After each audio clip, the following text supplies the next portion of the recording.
자, 이번 차량은 기아자동차의 5도어 해치백 모델 K3GT입니다.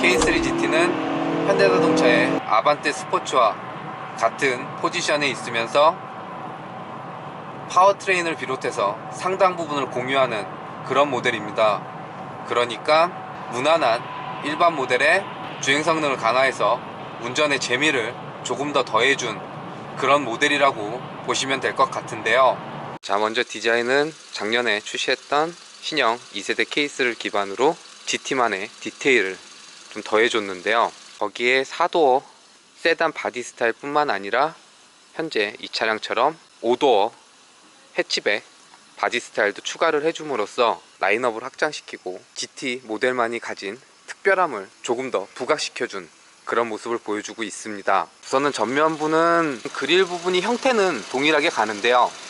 GT라는 배지가 하나 부착이 됐고 그릴 사이사이로 레드 컬러가 추가된 그런 형태를 보여줘서 조금 더 스포티하면서도 역동적인 그런 디테일을 살려준 그런 모습을 보여주고 있고요. 여기 들어가는 몰딩 부분 같은 경우에도 다크크롬으로 좀 더 톤을 낮춰서 스포티한 분위기를 조금 더 살려준 그런 모습을 보여주고 있는 것 같습니다. 그 외에는 일반 모델이 가지고 있던 그 디자인이 그대로 이어지는 형태를 보여줍니다. 우선 헤드램프 같은 경우에는 X자로 된 크로스 형태의 4점씩 DRL이 들어간 부분도 이어졌고요. 그리고 이제 LED 헤드램프가 적용되어 있고, 요 밑으로 턴 시그널, 방향지시 등이 배치가 되고, 여기 이제 포그램프 들어가는 이런 부분까지, 그리고 여기서 덕트 쪽이 이렇게 좀 포인트를 줘서 한 부분들, 그리고 요 헤드램프 쪽은 보시면 여기 날같이선 두 개의 선이 지나가면서 이 안쪽으로 또 패턴이 그려져 있어요. 그러니까 이 준준형급에서는 꽤나 디테일이 좋은 그런 헤드램프를 가지고 있어서 신형 K3 같은 경우에도 외적 디자인에 대해서는 딱히 흠잡을 게 없을 정도로 상당히 멋진 외모를 가지고 있었기 때문에 이 부분이 그대로 이어지면서 GT만의 디테일이 더해졌다, 이렇게 보시면 될 것 같고요.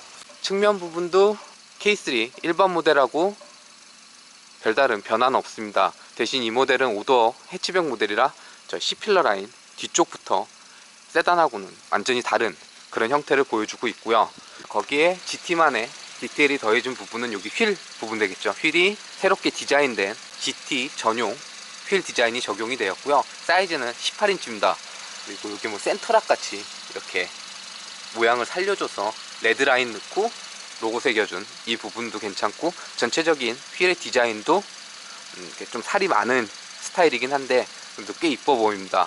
대신 이제 한 가지 좀 아쉬운 부분이 K3 GT에는 미쉐린의 파일럿 스포츠 4 타이어가 적용이 되는데, 지금 이 차량 시승차에는 겨울철이고 온도가 낮다 보니까 앞쪽에는 금호 윈터 타이어가 장착이 되어 있습니다. 그리고 뒤쪽 리어 부분에는 원래 나오는 미쉐린사의 PS4 타이어가 적용이 되어 있어서 앞쪽하고 뒤쪽이 타이어가 다르기 때문에 좀 언밸런스한 느낌이 있을 텐데, 그거는 좀 감안해서 봐주시면 좋을 것 같고요.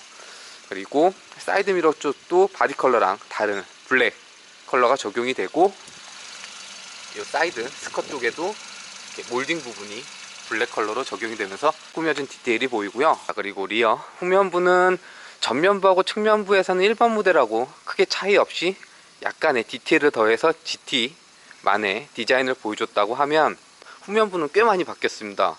그래서 전혀 좀 다른 차를 보고 있는 듯한 그런 느낌을 줄 만큼 변화된 모습을 보여주고 있는데요. 세단하고는 완전히 다른 바디 형태를 취하고 있기 때문에 딱 봤을 때도 한눈에 다른 차를 보고 있는 듯한 그런 느낌을 주는 주된 요소가 아닌가 싶고요. 뿐만 아니라 형태 자체도 약간 독특해요. 그러니까 해치백 모델이라고 하면 이렇게 더 나와 있지 않고 여기서 이제 끊겨서 해치가 열리는 그런 형태이고, 또 외건이라고 하면 D필러가 있고 좀 더 적재 공간을 늘린, 그러니까 좀 더 길게 빠져야 되는데, 이 녀석은 그 해치백과 외건의 중간 형태 정도 되는 것처럼 보입니다. 해치백처럼 딱 잘린 느낌도 아니고 외건처럼 좀 길게 빠져갖고 어색한 느낌도 아니고 딱 그 중간 정도 포지션을 보여주고 있어서 꽤나 스타일리시하면서도 어색하지 않은 그런 후면부 디자인을 보여주고 있는 게 아닐까 그렇게 생각이 들고요. 스포일러 있고 이렇게 라인 떨어진 이 부분도 꽤나 라인 잘 뺐어요. 어색하지 않게. 그 외에 이제 디테일 같은 경우에는 원래 일반 모델 같은 경우는 이 중간에 테일램프로 있는 리플렉터, 바 형식의 리플렉터가 있었는데 그 부분이 제외가 됐고 테일램프의 형태가 좀 수정이 되면서 조금 더 날렵하면서도 균형 잡힌 그런 모습을 보여주고 있는 것 같고요. GT 레터링도 하나 더 새겨졌고, 그리고 후면 이 밑에 범퍼 하단부 쪽도 머플러를 듀얼로 배치를 해주면서 조금 더 공격적인 그런 모습을 형태를 취해줬고, 디퓨저 같은 경우에도 핀을 이렇게 해주고 디테일을 좀 살려준 그런 모습을 보여주고 있어서 개인적으로는 이 리어 부분은 상당히 마음에 들고 짜임새 있게 잘 구성하지 않았나 이렇게 생각이 듭니다. 자, 실내 같은 경우에도 일반 K3의 디자인이 그대로 이어지면서 GT만의 디테일이 몇 가지가 추가가 되었는데요. 다 먼저 시트가 변화를 하는데요. 여기 사이드 볼스터 옆에 지지할 수 있는 이 부분이 크기가 커져서 조금 더 몸을 잘 잡아줄 수 있도록 하는 GT 전용 시트가 적용된 걸 볼 수가 있고요. 거기에 이제 GT 로고 새겨지고 레드 컬러로 포인트를 파이핑 라인하고 스티치 라인 이렇게 준 이 부분은 보이고요. 시트 같은 경우에는 시트의 형태나 위치나 그리고 착자했을 때 별다른 불편함이 느껴지지는 않았고요. 몸도 꽤 잘 잡아주는 그런 편이었습니다. 스티어링 힐 핸들이 변화를 했는데요. 밑동이 잘린 D컷 핸들이 적용이 되었고, 여기 이제 GT라고 로고도 하나 새겨줬고요. 그 다음에 패들 시프트가 추가가 되어 있는 그런 모습을 보여주고 있습니다. 거기에 위쪽에는 좀 부드러운 가죽을 썼고, 측면 쪽에는 타공 가죽을 써서 그립감을 좀 살려준 그런 모습을 보여주고 있고요. 그리고 여기 도어 트림 쪽 이쪽에 점이 이렇게 새겨져 있는 그런 모습을 볼 수가 있는데요. 이게 그 도트 형태의 램프, 그러니까 앰비언트 라이트 무드 램프라고 보시면 되는데요. 이쪽 부분이 그 앰비언트 라이트 무드 등이 들어오는 부분인데요. 이렇게 도트 형식으로 해서 빛을 밝히는 형태로 들어옵니다. 그리고 여기서 라이트로 해서 색상을 따로 또 흰색이라든지 주황색, 그리고 녹색, 파란색, 그다음에 보라색, 이렇게 총 6가지 컬러를 선택할 수가 있고요. 거기에 드라이브 모드 연동 이거를 설정을 해 놓으면 드라이브 모드를 선택할 때마다 그 해당된 색깔로 변화하는, 그래서 에코 같은 경우에는 녹색, 스마트 같은 경우에는 파란색, 그 다음에 컴포트 같은 경우에는 흰색, 그리고 스포츠 모드를 하면 빨간색. 드라이브 모드에 따라 컬러가 바뀌는, 색이 바뀌는 모습을 볼 수가 있고요. 여기 GT 로고가 새겨진 이 부분에도 램프가 빛을 밝히는 이 형태도 적용이 되어 있습니다. 그러니까 여기랑 여기랑 그다음에 여기 이렇게 세 곳에서 무드 앰비언트 라이트가 불이 들어온다 이렇게 보시면 될 것 같고요. 그리고 레드 컬러로 스티치 넣어주고, 기어 노브 쪽 레드 컬러 스티치 넣어줬고, 핸들 같은 경우에도 여기 붉은색으로 해서 박음질 넣어준 이런 디테일을 좀 더해준 그런 부분을 볼 수가 있고요. 이 외에는 일반 모델하고 동일한 모습을 보여주고 있다 이렇게 보시면 될 것 같습니다. 그리고 이 신형 2세대 모델로 변화를 하면서 소재 같은 경우에는 그렇게 고급스럽다는 느낌은 들진 않지만 레이아웃 전체적인 디자인을 봤을 때는 꽤나 괜찮은 그런 구성을 보여주고 있고, 이렇게 플로팅 타입 디스플레이라든지 이렇게 직관적으로 사용할 수 있는 하단부 인포테인먼트 버튼이라든지 외에 또 공조기 같은 경우에도 바로바로 별다른 설명서 없이 조작할 수 있는 이런 부분은 괜찮은 구성을 보여주고 있고요. 더불어서 K3나 소울같이 요즘에 기아 자동차 타보면 이렇게 단을 만들어서 이 위쪽으로 무선 충전을 해주고 여기는 또 따로 수납 공간을 이용할 수 있게 이렇게 구성한 부분은 적으로 사용해도 용이하게 그렇게 된 구성이 아닌가. 그래서 개인적으로는 여기는 상당히 마음에 들고요. 해당 차량은 선택 사양까지 거의 다 반영이 된 풀옵션 차량이라 시트 열선이라든지 통풍 시트라든지 그다음 핸들 열선, 그리고 뭐 드라이브 모드 셀렉터라든지 주차 센서라든지 이런 부분들이 다 적용이 되어 있어서 준준형 세그먼트 대비 편의 사양에 있어서는 별다른 불편함이 느껴지지 않는 그런 구성을 보여주고 있다, 이렇게 보면 될 것 같고요. 공간도 한번 봐볼게요. 2열 공간이 이렇게 구성이 되고, 자, 운전석은 운전했던 그 시트 포지션 그대로 놔뒀고, 보조석 같은 경우는 약간 좀 더 뒤로 밀어놓은 그런 상태라고 보시면 될 것 같습니다. 레그룸 같은 경우에는 제 기준으로 한 2개 반에서 3개 정도 아주 넉넉한 공간을 보여주고 있고요. 헤드룸 같은 경우에도 뒤쪽이 좀 해치백보다도 더 좀 길게 빠진 그 외관 비슷한 형태로 빠지다 보니까 헤드룸도 한 제 기준으로는 주먹 하나에서 반? 그 정도. 그러니까 헤드룸 같은 경우에는 그렇게 넓은 편은 아니더라도 착석을 했을 때 불편함이 느껴지지 않는, 그러니까 헤드룸하고 레그룸 다 꽤나 넉넉한 그런 공간을 보여주고 있고요. 스포츠 같은 경우는 이렇게 벨트 같은 경우에 레드 컬러로 해서 좀 포인트를 줬었는데 K3 GT에는 그 부분은 반영은 안 돼서 그냥 이렇게 블랙으로 다 톤이 맞춰져 있고, 시트에 이렇게 좀 스트라이프 형태로 해갖고 문양을 준 이 부분은 앞 시트와 동일한 그런 구성을 보여주고 있습니다. 거기에 시트 열선 같은 경우에는 2단계로 조절할 수 있게 이렇게 마련이 된 부분이 있고요. 그리고 GT 모델이 되면 이 루프도 블랙 컬러로 약간 직물 소재로 해서 조금 더 고급스러운 느낌을 줄 수 있는 그 손잡이 부분도 그렇고 좀 블랙 컬러로 톤을 맞춘 그런 형태를 보여주고 있어서 조금 더 괜찮은 구성을 보여주고 있다, 이렇게 볼 수 있을 것 같고요. 시트의 기울기 같은 경우에는 그렇게 서 있는 편은 아니어서 시트에 착자를 했을 때 불편함이 느껴지지는 않는 편이고, 공간적으로도 그렇고 세그먼트 대비 괜찮은 구성을 보여주고 있다, 이렇게 볼 수 있을 것 같고요. 모델은 트렁크를 꼭 봐야 되겠죠. 여기를 터치하면 열리는, 힘을 좀 줘야 됩니다. 도가 좀 무거운 편이라. 그 같은 경우에는 전동은 아니고 수동 개폐 형식이라고 보시면 될 것 같고요. 적재 공간 같은 경우에는 전혀 부족함 없이 바닥 같은 경우에도 상당히 평평하게 되어 있어서 상황에 맞춰서 짐을 적재할 수 있는 이런 공간 자체는 꽤나 괜찮은 구성을 보여주고 있지 않나, 이렇게 보여지고요. 거기에 시트도 폴딩이 되기 때문에 좀 더 넓은 그런 공간을 사용을 할 수가 있고, K3 GT5 도어 모델이 갖는 장점을 가장 잘 보여주는 그런 부분이 아닐까, 이렇게 여겨지고요. 닫을 때는 여기 손잡이 잡고 내려주면, 자, 먼저 파워트레인은 1.6L 터보 가솔린 엔진을 품고 있고, 변속기는 7단 DCT 듀얼 클러치가 맞물려 있으며 최고 출력은 204마력, 최대 토크는 27 정도 되는 걸로 알고 있습니다. 그리고 이 파워트레인은 얼마 전 3세대로 풀체인지된 소울에도 적용이 되었고, 그리고 영상으로 보여드렸던 i30N9하고 아반떼 스포츠 그리고 벨로스터 등 그룹 내에서 두루 사용되는 그런 파워트레인이기도 한데요. 일상주행에 있어서 출력에 대해 불편함이 동반되지 않으면서 이렇게 코너가 이어지는 길에 접어들면 차를 어느 정도 몰아붙이면서 재밌게 타기에 꽤나 괜찮은 그런 모습을 보여주는데요.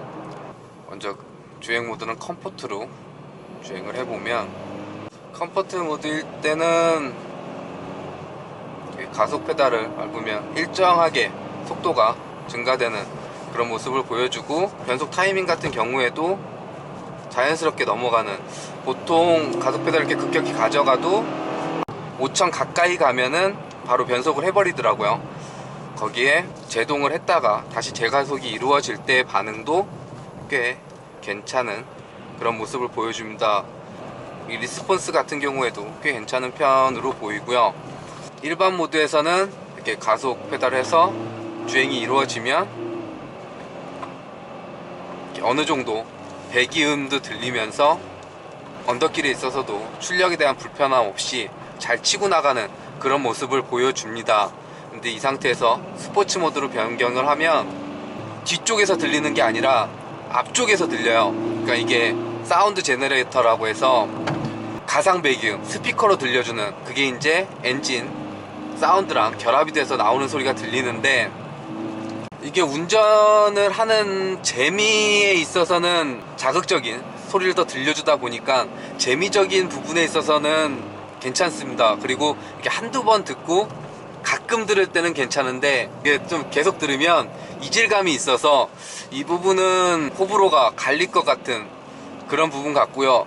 더불어서 이 사운드 제네레이터 이 소리가 그 벨로스터 때도 있었거든요. 근데 그때는 이 시스템 상에서 소리 볼륨도 조절할 수 있는 그런 부분이 있었는데, 지금 K3 GT에는 그 부분은 없습니다. 그래서 이 사운드 제너레이터에서 나는 소리를 끄거나 줄이거나 뭐 이렇게 할 수는 없어서 스포츠 모드로 설정을 하면 이 소리를 들으면서 주행을 해야 되는, 운전할 때 재미를 주긴 하는데 계속 듣고 있으면 좀 거북스러운 그런 소리를 들려줘서 그 부분은 참고하시면 괜찮을 것 같고요. 드라이브 모드는 드라이브 셀렉터 버튼을 이용해서 변경할 수 있는데, 드라이브 모드는 여기서 선택을 할 수가 있는데요. 드라이브 모드 버튼을 눌러서 설정할 수 있는 모드는 총 이렇게 3가지, 컴포트, 에코, 스마트 이렇게 보시면 되고요. 스포츠 모드 같은 경우에는 K3 일반 모델도 동일했는데, 이 기어 노브를 뒤로 한 상태에서 운전자 쪽으로 쳐주시면 됩니다. 그러면 스포츠 모드 쳐주면 스포츠, 이렇게 딱 바로 바꿀 수가 있어서 이 부분은 상당히 괜찮습니다. 그 버튼으로 하면 뭐 에코로 넘어갔다가 컴포트로 갔다가 중간에 스포츠가 있으면 그걸 한 번씩 더 거쳐야 되는데, 그렇지 않고 그냥 기어 레버를, 포지션을 바꾸는 것만으로 바로 스포츠 모드가 활성화되고 다시 또 쳐주면 노멀 모드가 되는, 이 부분은 실제로 사용을 해도 편하고 개인적으로는 꽤나 마음에 드는 그런 부분이었고요. 스포츠 모드에서는 연료 분사량을 증가시켜 주면서 RPM을 띄워버립니다. 그로 인해서 조금 더 가속 페달의 반응도 빨라지고 허용 범위 내에서 엔진 회전수를 더 많이 끌어냄으로써 출력을 이끌어내는 그런 모습을 보여주고 있고요. 가속 페달을 힘껏 가져가면 거의 이 레드존까지 엔진 회전수를 유지를 하면서 거기 가까워지면 변속을 하는, 그 다음 단으로 넘어가는 그런 모습을 보여주고 있습니다. 변속 타이밍 같은 경우에도 최대한 늦게 가져가기 때문에 좀 더 엔진을 적극적으로 활용할 수 있는 그런 움직임을 보여주고 있고요. 아반떼 스포츠나 i30 N9보다는 조금 더 이 엔진을 활용하는 걸 더 적극적으로 해주는 그런 모습을 보여주는 것 같습니다. 핸들 조향 같은 경우에는 별다른 이질감도 느껴지지 않고 뭐 조향하는 대로 자연스럽게 거동을 하는 편이고, 또 차가 말도 잘 듣는 편이라서 핸들 조향에 있어서도 괜찮은 모습을 보여주고 있다, 이렇게 볼 수 있을 것 같고요. 단 이게 아반떼 스포츠하고 좀 비슷한데요, 저속에서는 약간 무게감이 느껴질 정도로 강도가 좀 느껴지는데, 반대로 속도가 어느 정도 올라가면 좀 가벼워져요. 그러니까 이 부분은 좀 더 주행 환경이나 속도에 맞춰서 강도가 좀 더 타이트하게 변화하면 어떨까, 거기에 피드백 같은 경우에도 좀 더 적극적으로 운전자한테 전달해주면 어떨까라는 그런 생각이 드는 부분이었고요. 브레이크, 제동력 같은 경우에는 일상 주행에 있어서는 별다른 불편함이 동반되진 않았었습니다. 페달을 밟는 양만큼 제동이 가해지는 그런 일정한 느낌을 줬었는데, 이렇게 코너가 이어지고 가속과 감속이 이루어지는 이 구간에서 브레이크가 계속 제동이 걸리다 보니까 초반보다는 약간 중후반에 밀리는 듯한 그런 느낌을 주고 있는 것 같습니다. 근데 이거는 뭐 타이어가 지금 전륜 쪽은 윈터 타이어가 껴져 있어서 그 부분도 감안을 해야 되기 때문에 어쨌든 제동이 있어서, 잦은 제동이 이루어지면 약간 밀리는 그런 성향을 보여주고 있다, 이 부분 참고하시면 괜찮을 것 같고요. 코너를 진입해서 돌아나가고 할 때 아반떼 스포츠와 같이 이 K3 GT도 일반 모델하고 다르게 뒤쪽 서스펜션이 멀티링크로 바뀌기 때문에 거기서 오는 이점은 확실히 있습니다. 이렇게 돌아나가도 뒤쪽이 거칠게 우선은 반응을 안 하고 노면을 놓치고 튕기는 그런 현상이 절제되어 있다, 이렇게 볼 수 있을 것 같고요. 앞쪽에 엔진을 두고 앞굴림 방식, 그러니까 FF 방식임에도 언더스티어도 꽤 절제되어 있고, 그로 인해서 코너를 진입하고 다시 빠져나갈 때의 그 라인을 그리는 게 꽤 괜찮게 그려 나갑니다. 일상에서는 약간 단단하게 하드하게 느껴지는 하체가 이렇게 코너가 만나고 조금 적극적인 주행이 이루어졌을 때는 큰 불안감 없이 주행이 이루어지기 때문에 이런 부분에 있어서는 이 녀석이 갖는 긍정적인 부분이 아닐까 이렇게 여겨지고요. 일상 주행에 있어서 승차감은 약간은 타이트한 그런 모습을 보여주는데요.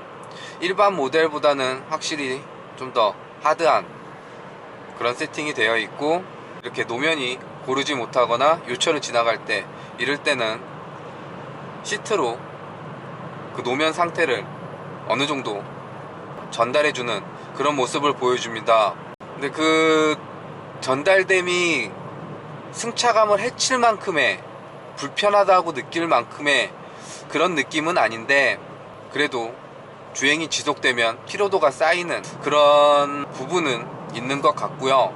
이렇게 정차했을 때 아이들링 시에 이 스티어링 휠 핸들 쪽하고 시트 쪽에 약간의 진동이 느껴지는 그런 부분은 있어서, 이게 i30 N9 때도 약간 진동이 있었거든요. 아반떼 스포츠 때는 별로 느끼지를 못했고, 이 녀석도 약간은 진동이 있는 그런 모습을 보여주는 것 같고요. 정차했다가 다시 주행이 시작되고, 아니면 뭐 지하주차장에서 시동을 걸고 나왔을 때, 이때의 저단에서 기어가 안 물린 듯 했다가 물리면서 약간은 튀어나가는 듯한 그런 이질감을 이 7단 DCT 듀얼 클러치가 가지고 있었는데, K3 GT 이 차량에는 시승하는 동안 그 이질감을 그렇게 느끼지 못했습니다. 초반 1, 2단에서도 꽤 자연스럽게 연결되는 편이라 그 부분은 가장 괜찮은 세팅을 보여주고 있지 않나 이렇게 여겨지는 부분 같고요. 그 이후로 주행이 이루어지고 했을 때는 같은 파워트레인을 품었던 다른 녀석들과 거의 유사한 그런 모습을 보여주고 있기 때문에 잘 나가고 일상주행에 있어서 출력에 답답함이 느껴지지 않는 꽤나 괜찮은 엔진과 미션의 궁합을 보여주고 있다, 이렇게 볼 수 있을 것 같고요. 주행에 있어서 전방 시야라든지 측면에 잡힌 사각지대라든지 그런 부분에서 오는 불편함은 없었습니다. 그리고 뭐 시트 같은 경우에도 몸도 꽤 잘 지지해주는 편이고, 또 착자했을 때 괜찮은 편이라 이 부분도 괜찮았는데, 최대한 낮게 시트를 조절을 해도 약간은 높이가 있게 이렇게 포지션 되다 보니까 이 부분은 조금 더 낮게 포지션 돼서 운전할 때 안정감을 좀 더해주면 어떨까 라는 생각이 드는 부분이었고요. 더불어서 외부 소음은 좀 실내에 유입되는 편인 것 같습니다. 풍절음이라든지 하체 소음, 그러니까 타이어 노면 소음이라든지 이런 부분들이 일정 속도 이상이 되면 실내로 좀 유입이 되는 편이라 이 부분은 참고하시면 괜찮을 것 같고요. 아반떼 스포츠에는 일반 크루즈 컨트롤만 적용이 되었던 반면 K3 GT에는 스마트 크루즈 컨트롤을 옵션 사양으로 선택을 할 수가 있는데요. 그래서 지금처럼 스마트 크루즈 설정을 해놓으면 제가 지정해놓은 속도에서 앞차와의 거리를 계산해서 가속 페달과 브레이크 페달을 별도로 조작을 하지 않아도 따라서 주행을 해주는 이 기능이 적용이 되어 있습니다. 물론 추가금을 지불해야 되는 옵션 사양이긴 하지만 아예 선택을 할 수 없는 것과 또 선택을 할 수 있는 것은 꽤나 큰 차이가 있기 때문에 이 부분은 개인적으로는 꽤나 괜찮은 그런 구성을 보여주고 있지 않나 이렇게 여겨지고요. 더불어서 차선 유지 어시스트도 적용이 되어 있어서 속도가 60km 이상일 때는 핸들을 잡지 않아도 알아서 차선을 따라 핸들을 조향해주는 이 기능도 같이 사용을 할 수가 있기 때문에 어느 정도의 반자율 주행을 누릴 수 있는 이 부분도 좀 더 편리하면서도 안전한 주행에 도움이 되는 그런 기능이 아닐까 보여지고요. 단 이 스마트 크루즈 컨트롤 같은 경우에는 상위 세그먼트에 적용된 앞차와 따라가다가 정차했을 때 멈춰서고 다시 재출발하는 스탑앤고 기능까지는 포함이 되어 있지 않고요. 속도가 10km 이하로 내려가면 기능이 해제되는 그 스마트 크루즈 컨트롤이 적용이 되어 있다, 이렇게 참고하시면 좋을 것 같고요. 더불어서 이 계기판 중앙 디스플레이 같은 경우에도 아반떼 스포츠 같은 경우에는 크기가 좀 더 작았고, 그리고 모노 타입, 그러니까 흑백으로 보여줬던 반면 K3는 좀 더 큰 화면에 다양한 컬러를 보여줘서 좀 더 보기에도 좋고 눈에도 잘 들어오는 그런 구성을 보여주고 있어서 좀 더 괜찮은 그런 모습을 보여주고 있지 않나, 이렇게 보여지는 부분이었습니다.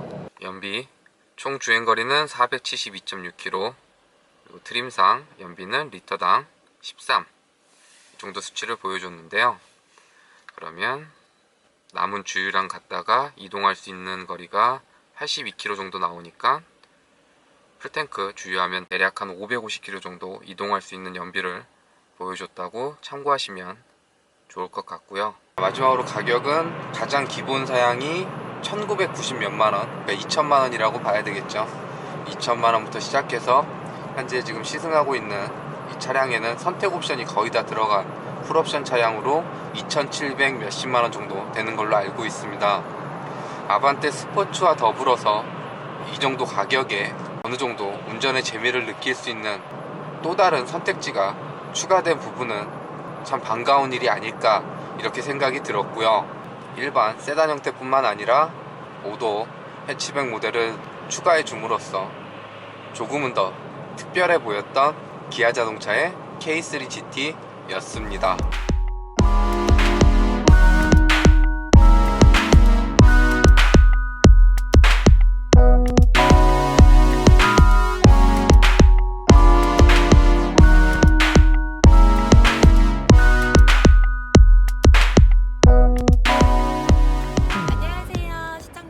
저는 레이싱 모델 한소울입니다. 저희 레드 RPM 레알 TV 많이 시청해주세요.